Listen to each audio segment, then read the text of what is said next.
أعوذ بالله من الشيطان الرجيم بسم الله الرحمن الرحيم السلام عليكم ورحمة الله وبركاته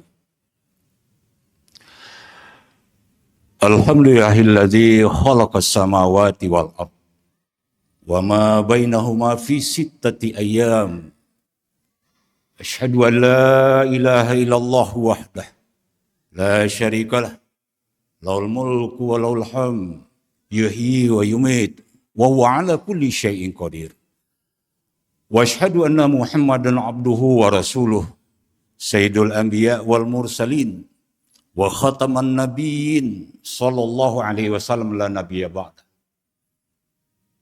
اما بعد رب اشرح لي صدري ويسر لي امري واحلل عقدة من لساني يفقهوا قولي ربي زدني علما وارزقني فهما برحمتك يا ارحم الراحمين. Bapak dan Ibu rahimakumullah, sudah 2 bulan sampai sekarang negeri kita ini ditimpa musibah banjir dan longsor. Maka pada kultum siang hari ini kita akan mencoba mencari apa penyebab datangnya banjir dan longsor ini.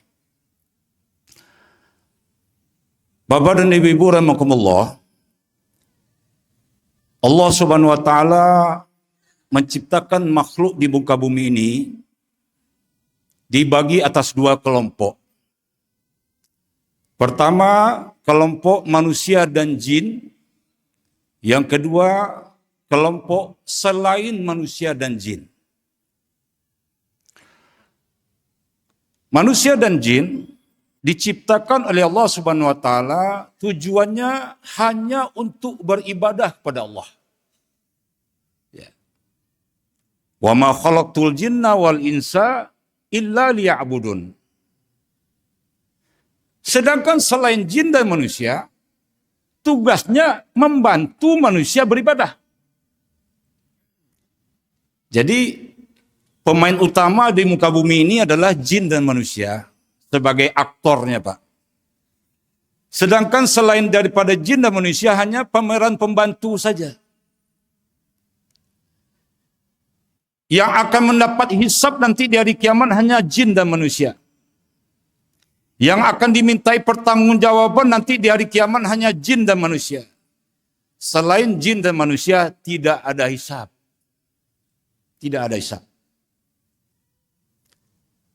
Oleh sebab itu Allah Subhanahu wa taala mengatakan diciptakannya benda-benda selain jin dan manusia tugasnya hanya membantu manusia beribadah kepada Allah Subhanahu wa taala.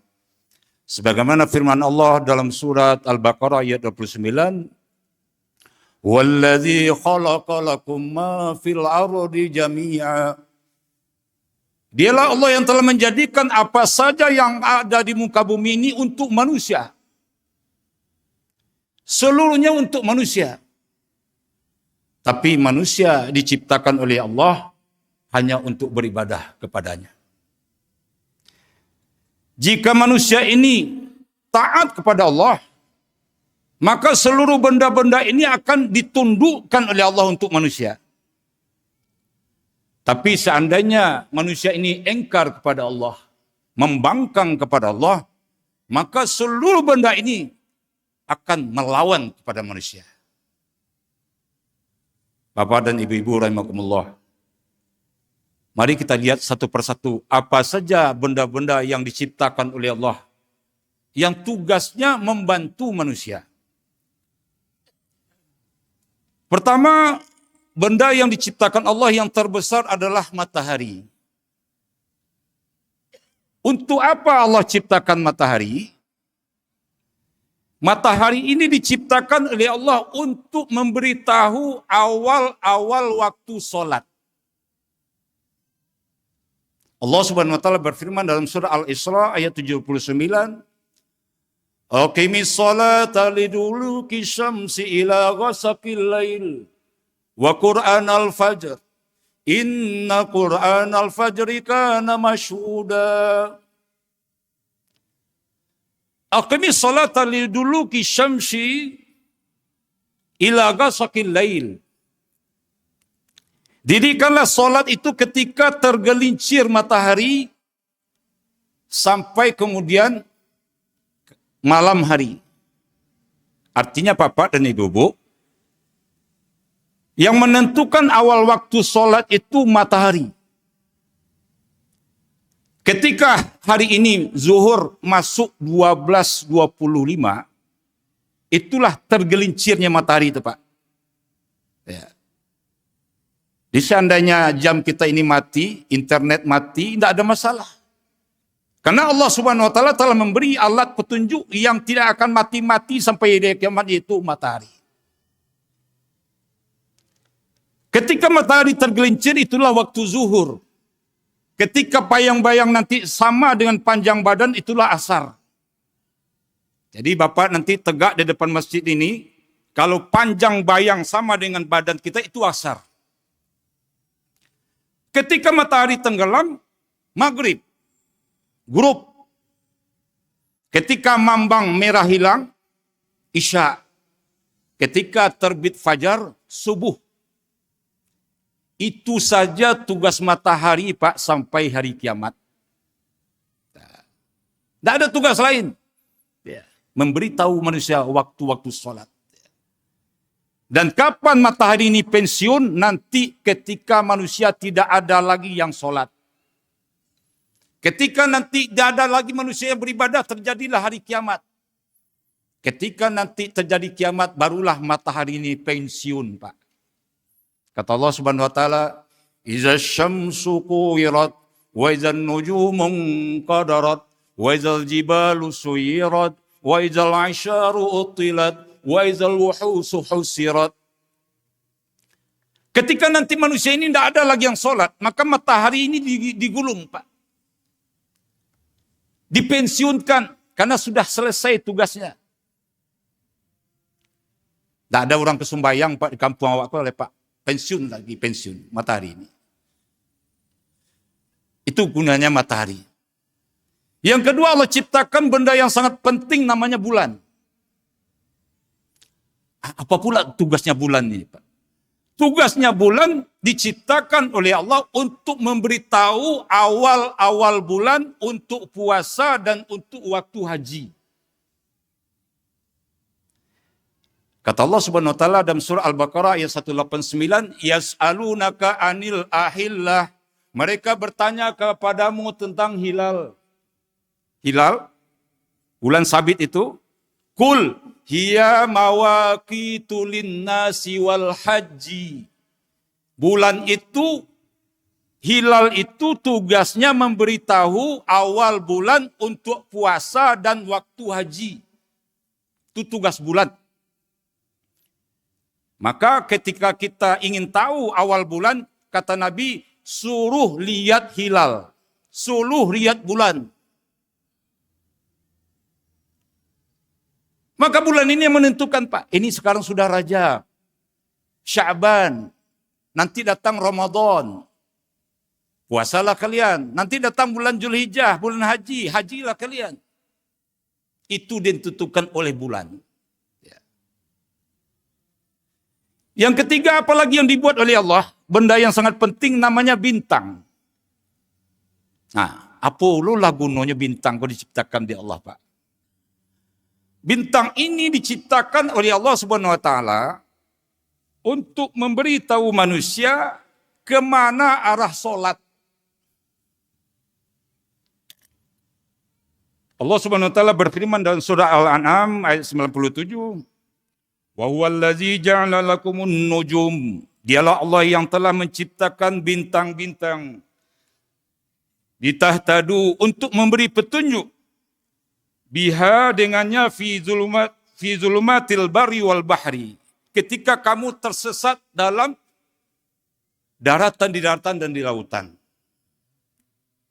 Ketika kamu tidak tahu arah, maka lihat bintang, kata Allah. Bapak, kalau nelayan kita di Mentawai ingin pulang ke Padang, itu caranya cukup lihat bintang, Pak. Oh, kalau ini bintangnya ini arah ke Padang. Kalau ini bintangnya ini ke Nias. Kalau ini bintang berarti arahnya ke Bengkulu. Sehingga arah solat, arah kiblat itu bisa ditetapkan dengan mudah ketika melihat bintang. Dengan bintang inilah dulu sahabat-sahabat Nabi berkeliling dunia berdakwah seluruh dunia, cukup melihat bintang. Kita mau sholat, lihat bintang, mana arah barat. Kalau ini bintang utara, ini bintang utara berarti barat sebelah sini. Cukup lihat bintang utara. Bintang utara itu namanya Polaris, Pak. Polaris. Jadi dilihat bintang utara berarti kiblat sebelah kiri. Begitu, Pak. Gunanya bintang diciptakan oleh Allah. Sahabat dulu tidak punya Google Map, Pak. Belum ada Google Map. Bagaimana sahabat dulu keliling dunia?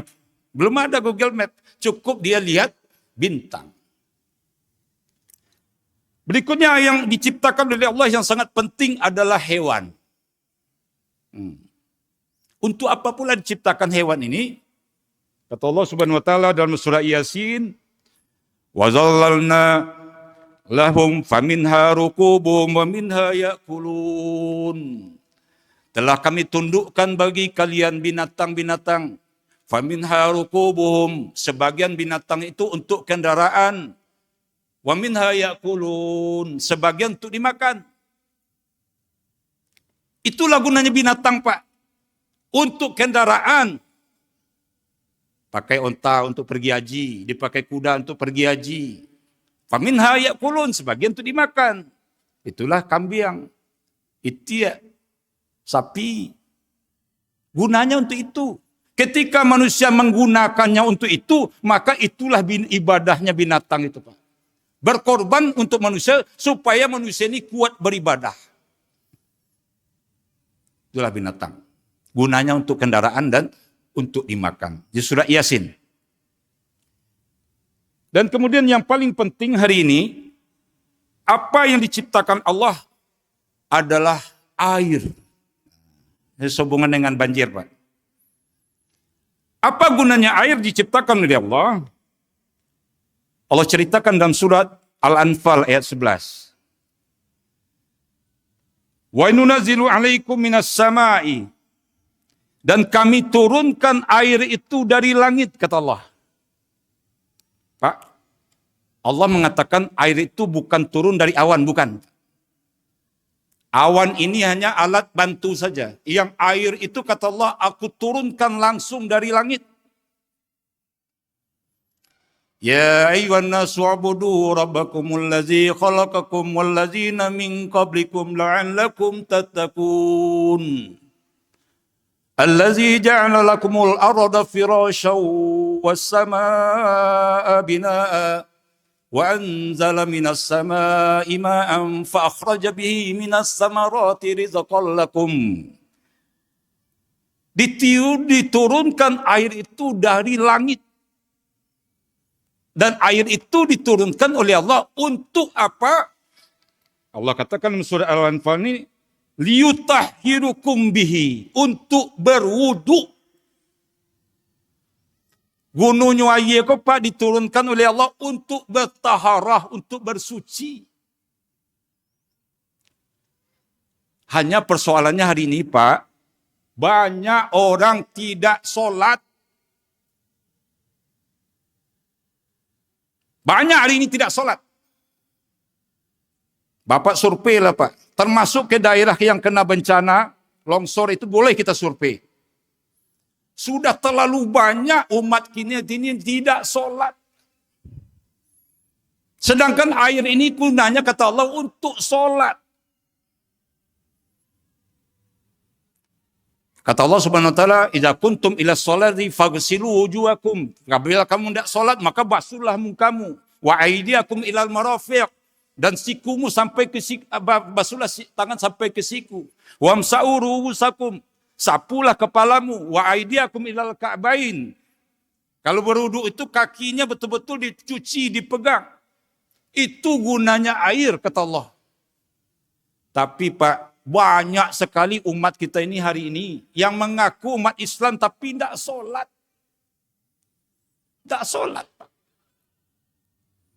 Padahal solat ini kata Allah adalah ibadah tertinggi yang ada di mata Allah Subhanahu wa taala. Allah Subhanahu wa taala berfirman di surat Toha, "Innani anallah la ilaha illa ana." Sesungguhnya akulah Allah.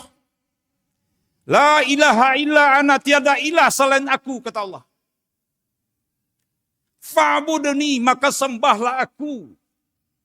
Wa aqimis sholata li dzikri, dan dirikanlah solat tanda kamu ingat kepadaku. Tanda kita ingat kepada Allah itu solat, Pak.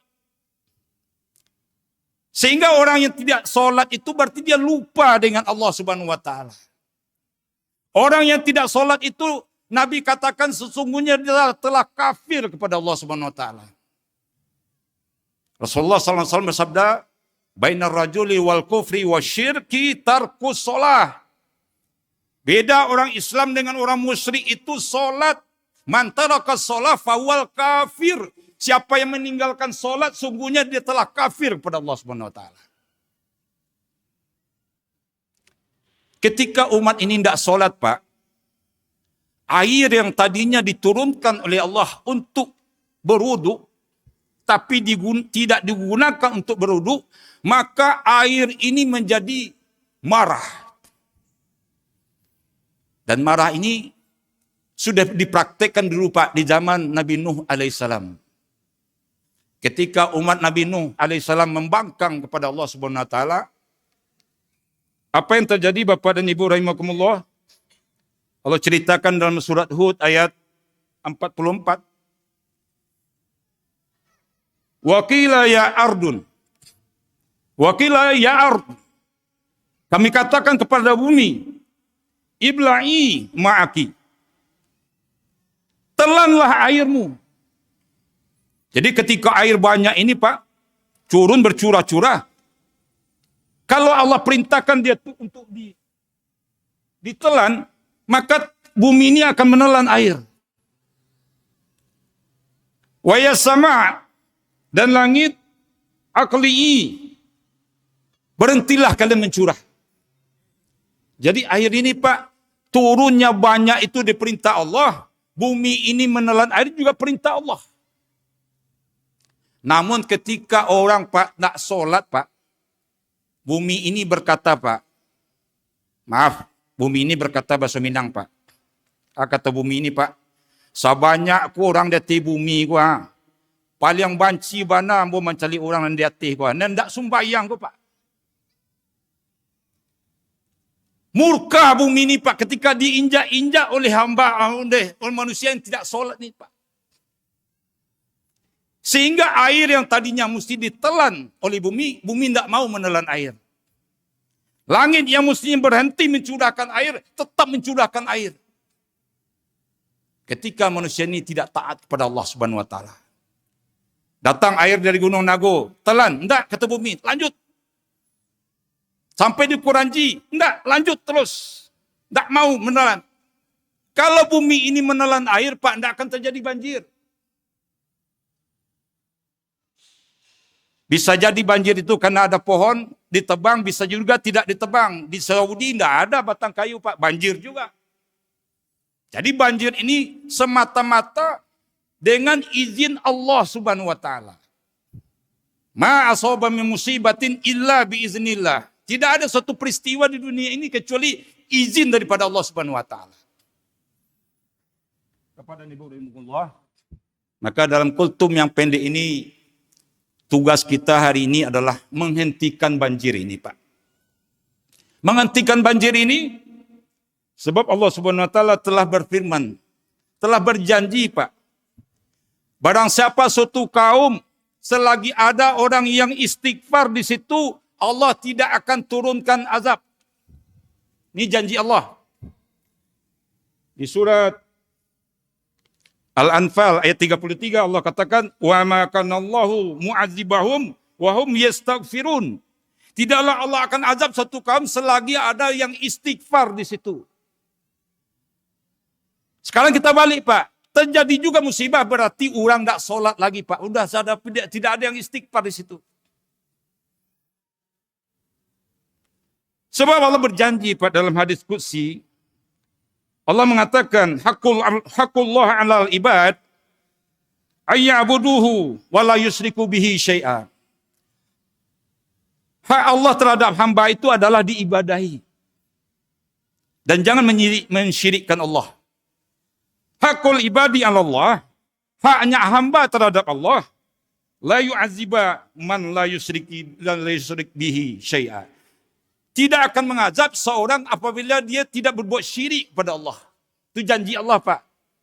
Tidak akan Allah turunkan azab selagi orang itu tidak berbuat syirik. Jadi hari ini berarti Pak, kalau kita pakai ayat ini, sudah banyak kesyirikan yang terjadi di kampung kita ini Pak. Ya. Maka kata Allah, wasta'inu bis-sabri was-shalah innallaha ma'as-sabirin. Suruh mereka itu sabar dan salat. Walanabluwannakum bisyai'in minal khawfi wal ju' wa naqsim minal amwal wal anfusi was samarat wa basyiris sabirin. Kami akan berikan kepadamu ujian. Bisyai'in minal khawfi, ketakutan, wal ju' kelaparan, wa naqsim minal amwal, kekurangan harta, pitih ndak ada, bareh ndak ada, wal anfus, kekurangan nyawa, anak mati, orang tua meninggal, was samarat, kekurangan buah-buahan. Sawah lah kadi panen Pak, tahu-tahu kena galodo. Wabasyiris sabirin. Beritahukanlah kepada orang yang kesabar, allazina iza asabathum musibah qalu inna lillahi wa inna ilaihi rajiun. Kami milik Allah. Kami akan kembali kepada Allah. Sabar Pak. Ridho. Dan kunci sebelum daripada ayat ini adalah suruh mereka solat. Suruh mereka salat. Wa'mur ahlaka bisolah. Salat ini akan mencegah kita semua daripada keji dan mungkar. Allah berjanji Pak, barang siapa suatu kaum selagi kita taat kepada Allah, Allah tidak akan turunkan azab. Di tempat-tempat bencana Pak, tetap kita datangkan bantuan. Tetap kita bawa beras, tetap kita bawa sembako, tetap kita bawa, tapi jangan lupa suruh mereka salat. Tempat-tempat musibah itu Pak, yang pertama kali kita lakukan harusnya memperbaiki masjid. Kita bersihkan masjid, ajak laki-laki ini seluruhnya yang balik ini untuk solat berjamaah. Karena ini kunci daripada berhentinya musibah. Fa'tabiru ya ulil absar la'allakum turhamun. Subhanakallahumma bihamdika asyhadu an la ilaha illa anta astaghfiruka wa atubu ilaik. Assalamualaikum warahmatullahi wabarakatuh.